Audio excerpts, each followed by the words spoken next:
Il a une croix gammée tatouée sur l'abdomen. Une énorme croix gammée. Les parents de mon beau-père sont morts à Auschwitz. 2 ambulances se percutent violemment et finissent retournées sur la chaussée. À l'intérieur, les soignants se retrouvent instantanément en danger. Quand un médecin s'apprête à examiner un patient, celui-ci refuse dans la douleur. Il exige clairement qu'on fasse venir un médecin homme. À ce moment-là, un médecin noir arrive en renfort. Mais dès que le patient voit sa couleur de peau, il se met à se débattre de nouveau, violemment. Vous disiez qu'il voulait un médecin homme. C'est exact. Non, je veux un médecin différent.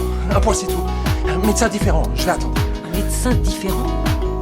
C'est un médecin blanc que vous voulez. Dos au mur, le chef de service ordonne au docteur Yang de prendre le relais. Le patient n'a pas le choix et finit par accepter. Yang tend la main et soulève son vêtement. Et ce qu'elle découvre la fige nette. Tout devient limpide. Je voulais pas qu'elle le voie. Je pensais qu'elle le prendrait sans doute assez mal. Cet homme est un raciste jusqu'à la moelle. Sur sa poitrine trône un tatouage idéologique explicite. Il tente encore de se justifier, prétendant que c'est une erreur stupide commise en état d'ivresse. Autrefois, Yang le regarde sans émotion, mais dans ses yeux, le dégoût est glacial.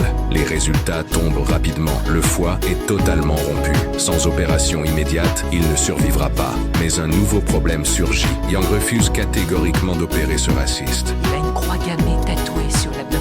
Une énorme croix gammée. Les parents de mon beau-père sont morts à Auschwitz. Toi et moi, on va l'opérer. On va l'opérer et on va faire comme si de rien n'était. On va rester de marbre. On va rester de marbre. Quand le patient apprend qu'un médecin noir sera présent au bloc, il explose de rage. Cette scène met le feu à la colère que le docteur Bailey contenait depuis trop longtemps. Elle se tourne vers le docteur O'Malley et lui ordonne, d'un ton qui ne souffre aucune discussion, d'intégrer l'équipe chirurgicale. Je dois opérer une espèce de petit nazi qui réclame la présence d'un médecin blanc chargé de me surveiller de près pour être sûr que je n'en profiterai pas pour l'éliminer. Alors j'ai besoin d'O'Malley. Je peux la voir ou pas? Oui, O'Malley, va avec le docteur Bailey. Oui, monsieur.